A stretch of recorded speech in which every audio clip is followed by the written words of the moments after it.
Hello. Sa pangalan po ng dakilang Panginoong Jesucristo, isang mapagpalang hapon po sa bawat isa sa atin. Ngayon po, nandito tayo sa ikalawang bahagi kung saan pinatalakay ang mga sitas o Ebanghelyo. Kanina po, yung panalangin, ito yung pamamaraan natin para yung saloobin natin na maipaabot natin sa ating dakilang Panginoon ang mga kahiligan natin.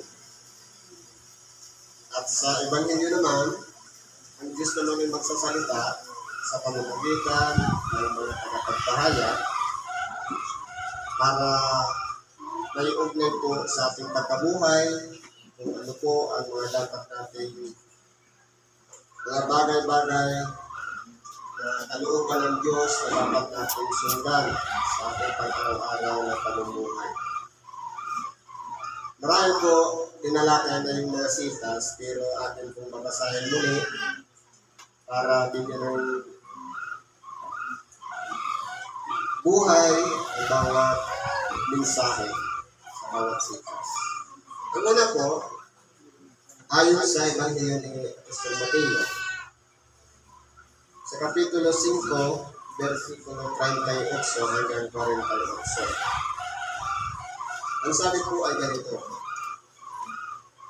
narinig ninyong sinabi, mata sa mata at ngipin sa ngipin.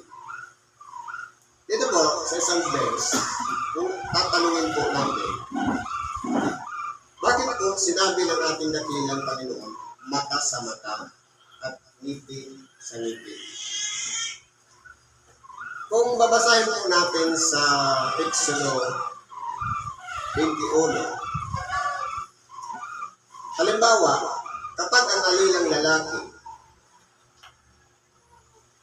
nag-amok, halimbawa, nakabulag ng mata, ang kabayaran nun, para makalaya siya, bubulagin din ito ng mata. Kung halimbawa, nanuntok, natanggalan ng isang ngipin, yung sinuntok, tatanggalan din sa isang ngipin. Yan po ang ibig sabihin ng mata sa mata at ngipin sa ngipin. Kung baga, 1:1 ang ratio.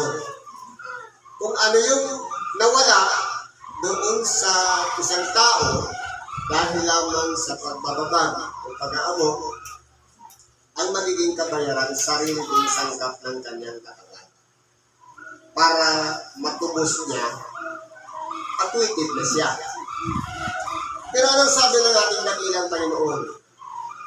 Datapwat, sinasabi ko sa inyo, huwag kayong makilaban sa masamang tao, kundi sa sino mang sayo'y sumampal sa kanan mong pisngi, iharap mo naman sa kanya ang kabila. Ngayon po, kung lilitra-litrahin po natin, marahil po, hindi natin kaya. Dahil, maliban siguro kung paligsahan ng sampalan, hindi mo pagbigyan ng oras mo, pagkatapos ng oras na ito naman. Pero sa totoong buhay po, pag sinampal tayo, nasaktan ang ating katawan, hindi ba na mabilis tayong lumante sa gumawa sa atin? Bakit po sinabi ng ating dakilang Panginoon, huwag kayong makilaban sa masamang tao? Ang tanong, yung gumagawa nito, nasa kalagayan na siya ay masama. Ngayon, kung halimbawa, sinampal tayo yung tinamaan, siya yung masama, tayo yung nasaktan. Tinuturuan tayo na sa halip naggumante, pagtiisan natin yung sakit. In realidad po sa buhay natin, maraming mga tao na masasama, tinuturuan tayo na huwag natin silang labanan. Halimbawa, may kapitbahay tayong naninirang uli. araw-araw ka nalang binubroadcast. Kumbaga buong pagkatao mo na nakikita at napapansin. Ano ang dapat natin i-apply sa mga tao yan? Na wala silang ibang ginagawa, kundi yung buhay ng may buhay pinakikialaman. Ang sabi ng ating dakilang Panginoon, huwag kayong makilaban sa masamang tao. Bakit po? Dahil kapag lumaban tayo sa masamang tao, wala na tayong pinag-iba doon sa tao na gumawa sa atin. Parehas na tayong masama. Kaya tinuturuan tayo ng ating dakilang Panginoon na magpigil. Pahabain ang pisi o lubi upang sa ganon matuto tayong mag-apply sa ating pagkabuhay. Ano ba ang dapat kong gawin sa ating kapwa? Dahil nga sa panahon natin ngayon, nung wala pa ang Espiritu Santo, marahil madali po tayong madala ng emosyon. Madali tayong magapi o matalo. Pero, ang itinuturo po kasi ng ating dakilang Panginoon dito, na huwag natin ang gantihan ng masama, ang gumagawa ng masama, sa kalagayan po na tayo ay nabago na. Hindi na tayo nabubuhay sa dating pagkatao, kundi ang ikinabubuhay na natin si Kristo. Dahil ang dati nating pagkatao kasama ng namatay doon sa krus, kasama ng ipinako, kaya dapat ang ipinamumuhay natin ngayon ayon na sa kabutihan, ayon sa kalooban ng Diyos, at kung ano ang nasa ng Espiritong nananahan sa ating buhay, dapat yun ang ating ginagawa. Kaya kung halimbawa, nananahan na sa atin ng Espiritu Santo, nakilala na natin si Kristo, nakikinig tayo ng Ebanghelyo, nagsisi na tayo ng kasalanan, pero hindi pa rin nagbago, anong mangyayari niyan? Pinipighati lang natin yung Espiritu Santo na dapat sana nagkaroon na ng puwan sa ating puso, pero hindi natin pinagbigyan. Dahil ang ninasa natin walang iba. Ang gusto pa rin natin ang masunod, hindi ang kalooban ng Diyos. Wala po tayo sa tinatawag na pagpapasakop o pagsupok ng ating buhay. Kaya madali po pa po tayo mag-react. Kapag may narinig tayo na masama galing sa ating kapwa, agad tayong nagre-respond o sumasagot sa kanila. Kaya po tinuturuan tayo na huwag natin labanan, magtimpi tayo, magpigil. Yun po ang pinagkakailangan. Sabi mo po dito, at sa mag-ibig na ikaw ay ipagsaktan, kunin sa iyo ang tunika, ay iwan mo rin sa kanya ang iyong balaban. Halimbawa, di ba yung kasuotan ng mga Hudyo noon? Meron na siyang tunika, meron pang balaban, yung panlabas. Ngayon, ibig sabihin, hayaan natin yung ating kapwa na gumagawa sa ating masama na ulit-ulitin niya. Halimbawa, ninakawan ka na ng pantalon, ibigay ko pa yung brand new pa isang pantalon. Ibig sabihin, tinuturuan tayo ng ating dakilang Panginoon dito na huwag magkasala. Dahil po, kung papaiksiin natin ang ating unawa, papaiksiin natin ang ating talino o karunungan na pinagkalog sa atin ng Diyos, tayo po ang kahabag-habag sapagkat ayaw natin i-apply sa ating pagkabuhay na dapat sana matuto na tayo ng magtimpi at magpigil sa sarili. Kaso, nadadaig pa rin tayo ng tita ng laman. Kung alitigtigin ito. Kaya, ang nasusunod po natin, hindi yung kalooban ng Diyos, kundi sarili pa rin natin kalooban. Kaya nagagawa pa rin natin ang mga bagay na hindi naayon sa kalooban ng Diyos. Pero kung tayo po ay sakop na Nangunguna na sa ating buhay, si Kristo. Pinanahanan na tayo ng Espiritu Santo. Yun po ang magdidikta sa atin. Sa pamamagitan ng malinis na muli, tuturo sa atin ang mga bagay. Ito kapatid, magpigil ka. Hayaan mo lang siya. Kung siniraan ka, hayaan mo lang siya. Siya naman ang sira. Dahil siya ang gumagawa ng masama. Yung ikaw na hindi ginagawa ng masama, pag hindi mo siya ginantahan, siya lang ang masama. Ikaw, manasa mabuti kang panig. Ganun po yun. Ano pa halimbawa? At sa sino mang ipilit sa iyo na ikaw ay lumakad ng 1 milya, ay lumakad ka ng 2 milya na kasama niya. Halimbawa, kahirapan kasi lumakad ka ng 1 milya. Ang gawin mo, isama mo siya. Patunayan mo, 2 milya pa ang lakarin mo. Baka magduda pa, sukatin pa yung nilakad mo. Ibig sabihin, kinakailangan sairin natin yung tao na gumagawa sa atin ng masama. Hayaan natin siya, pagbigyan natin ng pagbigyan. Sige. Kalayaan mo yan, siraan ako. Ang mahalaga, hindi tayo gumaganti sa kanila.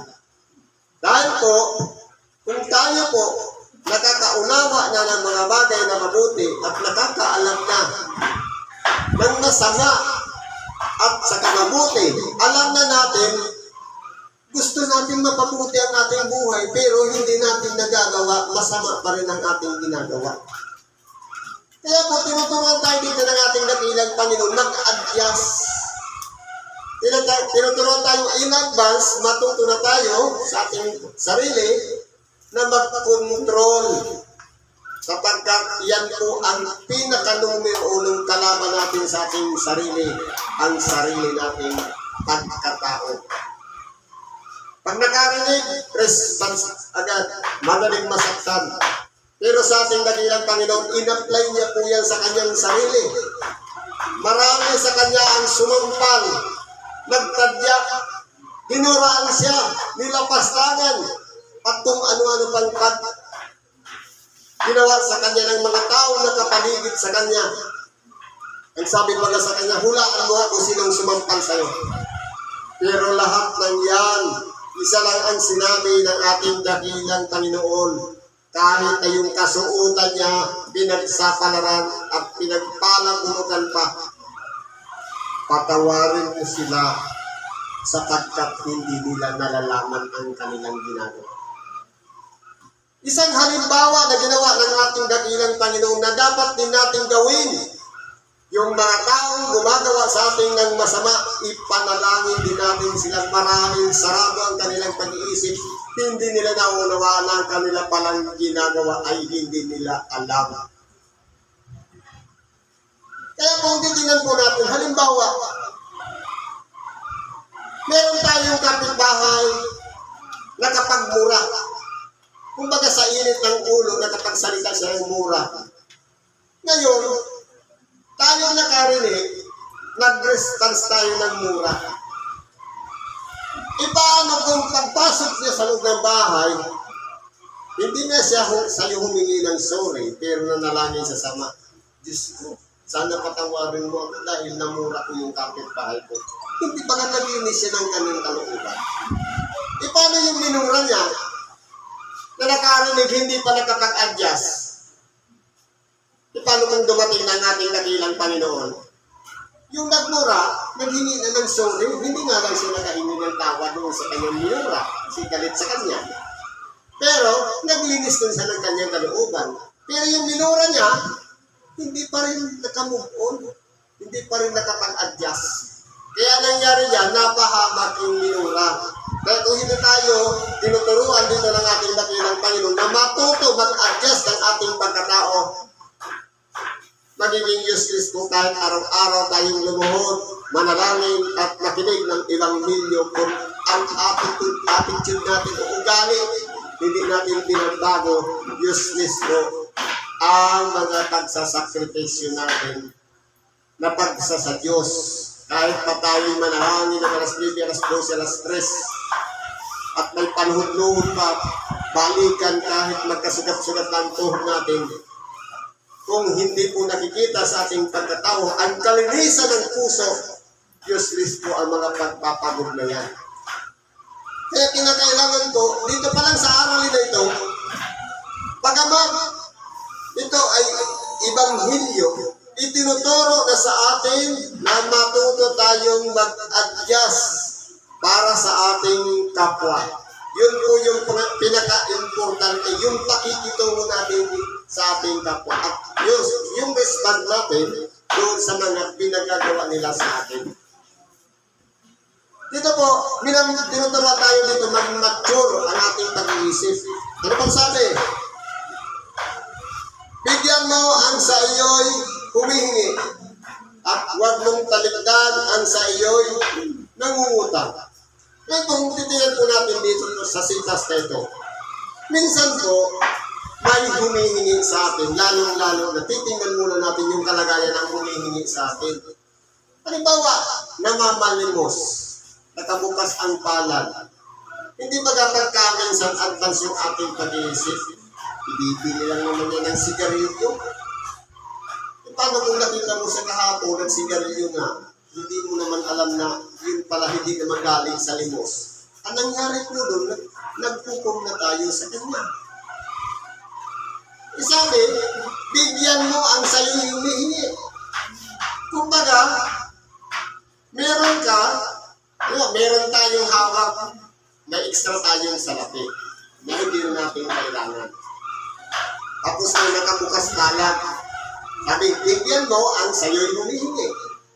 Kapag hawak-hawak mo pa ang salapi, nasa pangangalaga mo pa yan, karapatan mo kung ibibigay mo o hindi. Pero, sa oras na binitawan mo na yan at nahawakan niya na, pananagutan niya ngayon, yung ibinigay mo, hindi mo na sakot, hindi mo na pwedeng alamin kung saan niya ginamit. Ang mahalaga doon, nagkapagbigay tayo mula sa puso. Yun po yung pinaka-importante po dyan. Yung ginawa nating mabuti sa ating kapwa, kapag yan ay naibigay na natin, wala na tayong pakialam kahit ibili niya pa yan ng sigarilyo, kung manood pa yan ng sine, kung ano pa ang gawin niya, ang mahalaga. Yung galing dito, huwag na nating konsensya yung binigyan natin. Saan mo ba ginamit? Dapat, tinitingnan dito, tinuturuan tayo, ano ang magiging action natin sa ating kapwa at magiging reaction natin. Kinakailangan pagpipilihan natin. Pagpipigil pa rin ang kalalabasan nito. Alas pare-parehas lang po yung pagpipigil at pagpapahaba ng moment o pieces. Ano pa? Narinig ninyong sinabi, ibigin mo ang iyong kapwa at kapuputan mo ang iyong kaaway. Halimbawa, dati, ganun. Ibigin mo ang iyong kapwa at yung kaaway, kapuputan natin. Dati po yun. Pero anong sabi na natin dakilang Panginoon? Datapwat sinasabi ko sa inyo, ibigin ninyo ang inyong mga kaaway at idalangin ninyo ang sa inyo'y nagsisi-usig. Halimbawa, nag-aaway kayo. Yung pag-aaway na gamit na may itak. Sabi, magmuntik na magtagaan. Sabi, ibigin ang kaaway. Nilapitan mo, niyakap mo. Hindi ba yun? Ipag-ibig daw eh. Anong ibig sabihin nito? Ibigin mo yung kaaway, imuntik ka na ng tagain, tapos iyakapin mo pa, baka matuluyan ka. Anong ibig sabihin nito? Kaparehas lang ito, idalangin ninyo ang sa inyo'y nagsisiusig. Ibig sabihin, tayo po yung malinis, ang kalooban, ang konsensya, idalangin natin yung tao na nasa masamang pag-iisip, baka sakaling nauudyukan lang siya ng mababang espiritu o masamang espiritu, kaya masama ang ginagawa niya. Baka sa kapapanalangin natin, lumayo yung espiritu nagbibigay udyok sa kanya at siya'y magbago, magsisi at hindi niya na magawa ang isang bagay na alam niyang mali.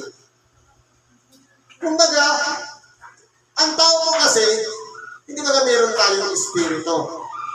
Meron tayong katawan at laman. At meron din tayong kaluluwa. Ngayon po, kung pag-aaralan po natin ang buhay natin, Kung tayo lang kung mag-isa, at ilalayo, ihiwalay natin yung mga problema, yung mga pagkagalamhati, kung ano-ano pang mga masasamang nangyari sa ating buhay, mabuti po tayong tao.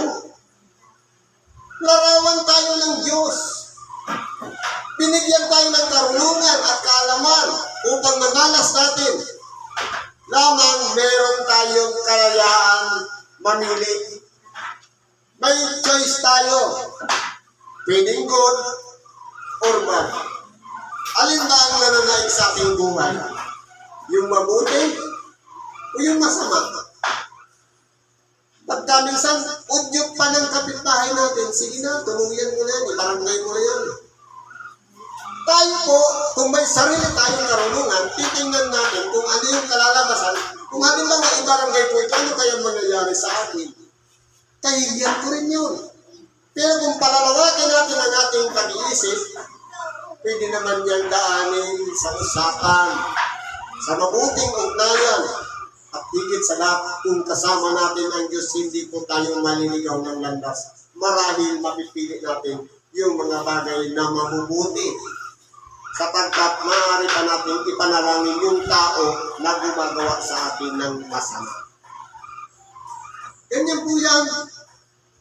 Kaya po kung titinan po natin sa pagkabuhay natin, sa ating pang-araw-araw na pumuhay, iba-iba ang kwento ng ating buhay sa bawat araw. At iba-iba rin ang kalagayan ng bawat araw.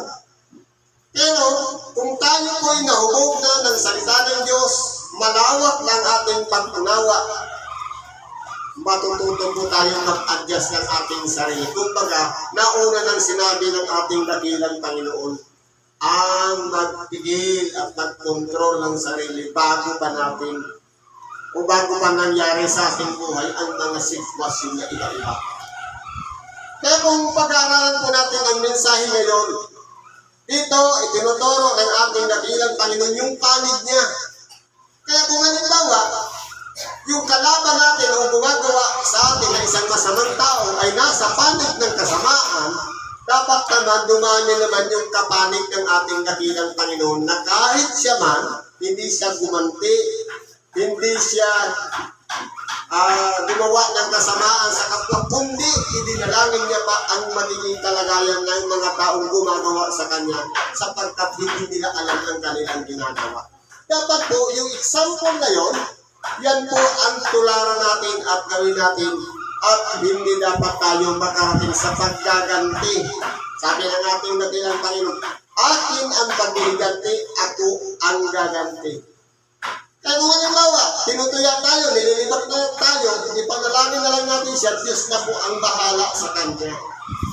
Kasi po, ang Diyos po kasi, balansi siya kung humatol. Hindi ibig sabihin na mabuti tayo, panig na sa atin ng Diyos, kundi uuriin muna yung puso natin. Baka paimbabaw lang yung kabaitan. Kung kabutihan nakikita sa ating puso, pagtalikod para traidor din naman. Dapat po, maging totoo tayong tao sa harapan ng Diyos. At ganun din, isang pamuhay natin yan. Sa pamamagitan ng mga halimbawang ipapakita natin sa ating mga kapwa na nakapaligid sa atin. Kahit kaibigan na yan o kaaway, makipag-ugnayan tayo sa kanila ng mabuti ayon sa kalooban at halimbawa na sinabi ng ating dakilang Panginoon. Bakit po? Sabi nito, ibigin ninyo ang inyong mga kaaway at igalangin ninyo ang sa inyo'y nagsisiusig. Para ano? Para saan at gagawin natin yun? Upang kayo'y maging mga anak ng inyong ama na nasa langit. Totoo po, dati ang tawag sa atin alipin. Nung tayo'y naaalipin pa ng kasalanan. Pero nung nasumpungan natin sa ating buhay, nakarinig tayo ng Ebanghelyo, nagbago tayo at nagsisi, nagbalik loob sa Diyos, ang tawag na sa ating anak ng Diyos. Ngayon, ang sarap pagkatawagin anak ng Diyos. Pero, sa kabila ng sinasabing pagiging anak ng Diyos, hindi natin may apply sa ating pagkabuhay, na pagka minsan, yung kaaway natin, ayaw natin idalangin. Yun pala yung susi. Ang kapag nagawa na natin sa ating sarili na marunong na tayong manalangin sa mga taong may galit sa atin o may pinalalagay tayong kaaway o kaaway din natin, ibig sabihin, yun na yung pinakasimbolo ng tunay na anak ng Diyos. Ibig sabihin, hindi lang sulat na sasabihin, anak ka ng Diyos, hindi. Dapat mai-apply natin yung totoo na pakikitungo natin sa ating kapwa. Yun po yung simbolo ng pagiging anak ng Diyos. Hindi sabi lang, kundi nakikita sa ating pagkatao ang pagiging anak ng Diyos. Pero kung halimbawa, marunong pa rin tayo mag-kim-kim. Sabihin sa panalangin, patawarin mo kami ng aming mga utang, gaya naman namin na nagpatawad sa mga may utang sa amin. Sabi sa Bicol, sa Maniago, patawarin mo kami kan sa mong mga kasalan, siring kan pagpatawad niya mo sa mga nagkasala sa muya. Pangandi yan. Panalangin. Ang tanong, ginagawa ba natin? Useless yung pagpapatawad natin kung ayaw natin magpatawad. Dahil protocol yun, muna tayo magpatawad bago tayo panatawarin ng Diyos. Ito nga halimbawa, yung galit, tumagal, naging puot, pinahaba ang panahon, naging kim-kim. Sasabihin, hanggang kamatayan, hindi kita patatawarin sa ginawa mo. Tama ba yun? Tapos sasabihin, palagi na sa simbahan, nakikinig ng Ebanghelyo. Ano yun, doble kara? Dapat po, isa lang po ang lakaran natin. Kung tayo'y anak ng Diyos, dapat po, pinapatawad na natin yung mga taong nakagawa sa atin ng kasamaan o kasalanan. Ang pagpapatawad po, o kaya forgiveness, ay ang paglilimot sa mga ginawa sa atin na anumang bagay na kasalanan man yan o kasamaan. Pero kung bumabalik-balik sa alaala, ikinikwento pa palagi, sana nga kwento na lang. Hindi na nasasaktan ang puso. Kumbaga, tapos na. Pero kung nariyan pa rin, may kim-kim pa rin, useless po ang pagsasabi na kapag patawad na. Hindi pa natin kayang gawin na idalangin sila dahil hindi pa po dumarating yung pagpapatawad natin sa kanila. Ano pa sabi dito? Sa pagiging anak ng Ama na nasa langit, sapagkat pinasisikat niya ang kanyang mga araw sa masasama at mabubuti at sa nagpapaulan sa mga ganap at sa mga diganap. Totoo po. Ang Diyos po kasi balansi siya magbigay. Kahit ang isang tao gumawa ng kasamaan, pinapaulanan niya pa rin. Kahit meron siyang taniman. Dahil hinihintay pa ng Diyos yung taong masama na baka sakaling dumating ang panahon, magsisi siya at magbago at magbalik loob sa Diyos. Pero sa ano sabi sa kanta, ang bait mo naman, sana kunin ka na nilaw. Hindi ba kasi nasabi yan? Bakit yung masama, hindi kinukuha? Dahil kumbaga, nagkakaroon tayong extension ng buhay niya para masumbungan niya, baka dumating yung pagsisisi. Ini-extend pa, pinapahabaan ka ang buhay. Pero sa mababait, ang dalangin, kunin na ni Lord. Iba nga yung sinasabi. Anong sabi dito? Warning. Sapagkat kung kayo'y iibig sa nangagsisiibig lamang sa inyo, ano ang ganti na inyong kakamtin? Kung halimbawa, selective lang. Yung mga tao na kapag nagpakita sa atin ng pag-ibig, halimbawa, palagi tayo may pasalubong, yun lang ang kaibigan natin. Halimbawa, binabati tayo, yun lang ang binabati natin. Ano ang reward na tatanggapin natin sa Diyos? Wala po. Ano pang sabi nito? Hindi ba gagawin din ang ginagawa ng mga maniningil ng buwis? Ito po, yung mabuti at masama, marunong parihas magtanaw ng utang na loob. Wala tayong pinag-iba doon sa maniningil ng buwis na masasama, mandaraya. Kaya kung pag-aaralan natin ang sitas ngayon, sabi pa po dito sa Manuarnem, at kung ang kapatid lamang ninyo ang inyong babatiin, halimbawa, yung nag-hi sa atin, nag-hello, nagipagbating sa atin nila ng babatiin natin, yung hindi natin kilala, hindi natin babatiin, sabi dito, ano ang kalabisan ng inyong ginagawa? Nakahigit ba tayo sa kanya? Para hindi natin papurihan kahit hindi natin kakilala? Kaya kung titignan natin, sabi nga sa simbahan, pag pagtatapos kayo sa simba, peace be with you, peace be with you. Nung nakita yung kaaway, nilagpasan niyo yung peace be with you. Dapat, lahatin na natin yung peace. Peace. Makipagbati na tayo sa kanila sapagkat paano kung halimbawa, bukas na lang ako makikipagbati, paano kung hindi ka na humina? Kinabukasan patay na. Makakapag-reconcile ka ba? Wala na. Na-period na. Tapos na. Kaya, kumbaga, on time palagi ang paghingi ng dispensya o tawad sa ating kapwa. At ganun din ang pagkikitungo sa ating kapwa dapat equal, pantay-pantay. Walang lamang, walang umuungos dyan. Dahil kapag meron naman, halimbawa sa dalawa, mas paborito mo yung isa sa isa, ang tawag na yung pagtatangi. Dapat parehas lang. Pinautang ka niyan o hindi, parehas din sila pati. Yan po ang ibig sabihin niya. Bakit po, ano ang purpose ng ating dakilang Panginoon? Bakit ko tinuturo ito? Dahil po, ang Diyos, sabi dito, kayo nga'y mga pakasakdal.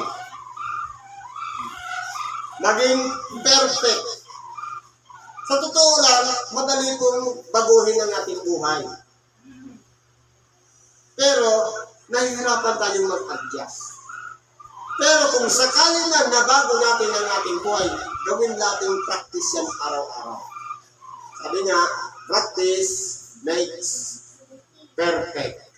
Kapag palagi natin ginagawa paulit-ulit na hindi tayo nagkakaroon ng pagtatangi sa kapwa at pantay-pantay ang paningin natin sa ating kapwa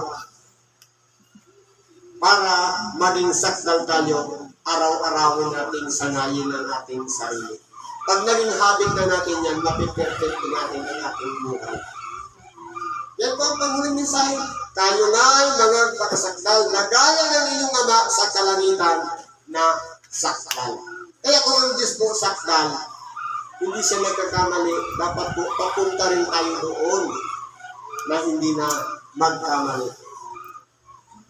Siguro kung dyan na lang ang pakikibahagi natin sa oras nito. Salamat po sa Diyos at anuman po ang ating mga karainan, kahiligan na idinudulog sa Diyos sa ating pang-araw-araw na pamumuhay. Lahat po ay hingin natin sa pangalan ni Kristo upang ipagkaloob sa atin. Salamat po at mapagpalang araw sa bawat isa sa atin.